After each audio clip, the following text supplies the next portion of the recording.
Ki Hajar Dewantara terlahir dengan nama Raden Masyuad di Swaningrat. Beliau dilahirkan di Yogyakarta pada tanggal 2 Mei 1889 dan beliau dibesarkan di lingkungan Keraton Pakualaman di Yogyakarta. Dan beliau merintis jalannya pendidikan untuk kejayaan Indonesia sehingga beliau dijuluki sebagai Bapak Pendidikan Nasional yang ditetapkan pada tanggal 2 Mei, hari lahir Ki Hajar sebagai Hari Pendidikan Nasional. Ki Hajar sempat sekolah di Stopia Belanda atau Sekolah Pribumi. Kemudian dia bekerja sebagai wartawan di koran utusan Belanda dan Kaum Muda. Sejak muda Ki Hajar sudah berani menantang kolonial Belanda bersama Lex Diker dan Cipto Mangunkusumo. Dia mendirikan Ispartis pada tahun 1912 dengan tujuan agar mencapai tujuan Indonesia merdeka. Akibat kritikannya ke kolonial Belanda, seandainya aku menjadi seorang Belanda, aku tidak akan merayakan kemerdekaanku di negeri yang terjajah. Kemudian Ki Hajar diasingkan ke Bangka. Lex Diker dan Cipto Kusuma membela sahabatnya, sehingga 3 serangkai ini diasingkan ke Belanda. Masa pengasingan di Belanda dimanfaatkan oleh Ki Hajar untuk belajar. Pada tahun 1919, Ki Hajar balik ke tanah air dan terus mengkritik pemerintahan kolonial Belanda lewat tulisan-tulisannya yang tajam. Akibatnya dia sering keluar masuk penjara. Pada tanggal 3 Juli 1912, beliau mendirikan Taman Siswa. Sejak saat itu, Suwardi Swaningrat memakai nama Ki Hajar Dewantara di Taman Siswa. Beliau menerapkan metode pengajaran dan pendidikan berdasarkan asah, asih, dan asuh.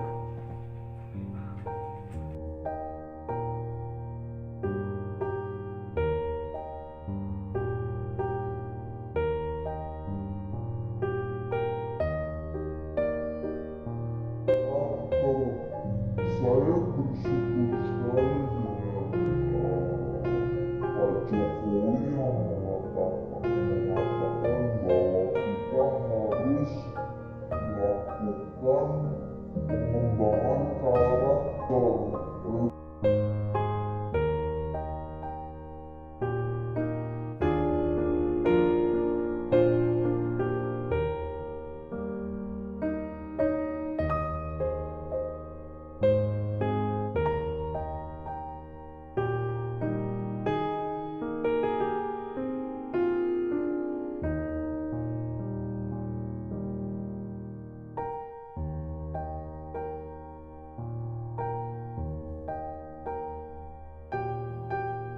Pendidikan di suatu negara merupakan bagian penting dari poros perkembangan peradaban.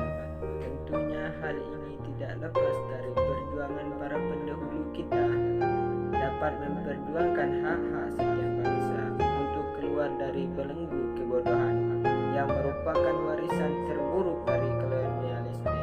Bicara tentang perjuangan di dunia pendidikan tentunya tidak lepas dari tokoh yang satu ini. Tokoh pendidikan yang kita bahas adalah Raden Masyuad di Swaningrat atau biasa kita kenal dengan nama Ki Hajar Dewantara.